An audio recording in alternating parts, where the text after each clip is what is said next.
Anti-Islamic, anti-immigration, anti-abortion. It's the Twitter feed has been banned in Germany. They've been involved in all sorts of scuffles and offences and is widely condemned across all the aisles of British politics. Are you comfortable that you retweeted a video which may or may not be a real video by a group like that?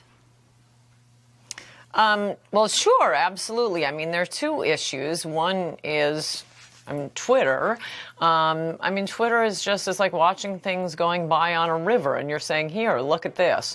Another one is when you are retweeting these things, oh, look at this. Are you doing investigation into the group? Moreover, Germany, and I don't think you, has a First Amendment, but being anti-abortion or anti-Islamic isn't a crime in this country. No, but and a video is a video. I mean, sorry, if I could just interrupt, because you're saying it's just like watching things go by and then retweeting them and putting them out there. But also putting them out there often can be seen as condoning what you're looking at, whether you're saying, look at this, because you're then putting it out to more of your followers. And the video that you retweeted yourself... The video that you retweeted yourself, which was supposed to be of a Muslim migrant beating up somebody on crutches, was actually nothing of the sort. It was a Dutch national who was born and bred in the Netherlands. He wasn't a Muslim migrant at all. No, he was the child of a Muslim migrant. And look, these are videos. It's not like I'm swearing to the veracity of these people, though I'm not as, horrified by someone who's anti-abortion you should be, though, Anne, in your position of influence with all these people that listen to you. Don't you think that you actually have a duty to make sure you can swear to the veracity of these people? Well, what I was going to say is, look, if this were 1941 and someone produced a video of, from Germany of Jewish men with their bones sticking out, I wouldn't really care if one of them, that's not really actually a Jew in a concentration camp. That's an Argentinian in something else. I mean, we're in the middle of a worldwide jihad. These are important videos of the ones that Trump tweeted. Yeah, they were all Muslims. And the big claim is, but this one was born in the Netherlands. He's as Dutch as Van Gogh. No, come on. This is what the issue is. Britain has become with all of Western Europe, a cautionary tale, I think, for the United States. If you're just going to keep dumping these people from very different cultures, some of whom are part of this worldwide jihad, you're going to have big problems, and that's what was being pointed out in the videos. So just to be clear, Anne, you are comfortable with these actions, and as you say, you have a right to, although I think it is quite extraordinary. You compare your retweeting of this video with highlighting, the situation of the Jews during the Second World War, but that's for you to make peace with. Let's talk about Donald Trump, because he is the president of the United States and indeed has directly tweeted our Prime Minister, who wants to distance Britain from these actions, saying she should leave him alone and look to the problems in her country. Now, is it for him, he of all people who's been so critical of fake news, to be retweeting unverified videos which are at the very least inflammatory?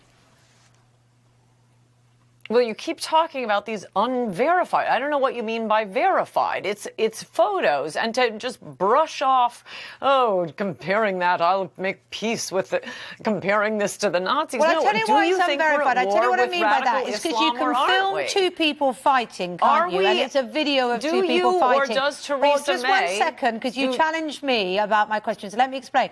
You can film two people fighting, and it's a video of two people fighting. You can then layer it, as Britain first does, with turning it into a political thing, that it's a Muslim attacking a white person who is presumably non-Muslim, and then it becomes a whole different thing. So, yes, the video does stand, but what is surrounding it and what is being pushed out by this group means something very different. I think we're really losing the plot here if you're not understanding what I'm saying, and very seriously and consistently comparing it to Nazi Germany and the threat of Nazi Germany. And oh boy, Theresa May is no Winston Churchill. I don't know if you guys still like him, but we love him over here, and I think we need to sound the alarm. What these are videos of are people who are maybe not migrants themselves, but the children of migrants. There are a lot spicier videos of tubes blowing up and you know, gang rapes and people being stabbed on the London Bridge and Paris and Brussels and New York and Orlando. I mean, it's just one incident after another. And to say that there's something offensive about showing what the truth is, and a news organization saying it's unverified, well, okay, verified. I mean, you make it sound as if this was all just a put-up job and it was two kids fooling around and creating a fake video. What we can't verify, though, is the truth of those videos. Like you say, the videos can in many ways speak for themselves, but as Kate says, the origin of the videos and what originally started, as opposed to what's being pushed out by this far-right group that originally tweeted them and then other people, changes the context. That aside, though, if we can just talk about President Trump and the fact that he has directly criticised Theresa May, our Prime Minister. Where do you think this leaves our so-called special relationship? Do you think President Trump will still be welcome here in the UK because he's slated in to have a state visit shortly? Do you think he would still sort of be as welcome as perhaps he would have been before this whole incident? Well, I don't think he's ever been welcome. Wasn't there a big petition to keep him out right after he was inaugurated? I mean, personally, I'd prefer that he'd stay in this country. His campaign was to put America first, and we need a lot of work. I'm getting a little tired of these foreign trips. Taking aim at women in the White House this week, first attacking Sarah Huckabee Sanders, her Thanksgiving chocolate and pecan pie, demanding proof that she baked it. It's called Piegate. It was too pretty. They're saying it was stock footage. Then a Vanity Fair article about the First Lady claims she never wanted to be in the White House to begin with. Is the hostility just because they are conservative women? Here to weigh in is Fox News contributor Tommy Lahren. Tommy, thanks for being with us. Of course, and to answer your question is absolutely because they're conservative women. There's no other explanation for it, really. You don't really know what that's like to be attacked. No, not me. Are you kidding, Brian? Everyone loves me. You know that. Well, we do. But, I mean, you seem like you're always underneath some pressure. But in terms of the First Lady in particular, I've heard First Ladies before in the past, like Mrs. Obama when she was a candidate. When Barack Obama was a candidate, say, you know, she wasn't looking forward to going to the White House, but they did it in a nice way. When they went after Melania, they acted like she didn't even want to, you know, be married or like the country.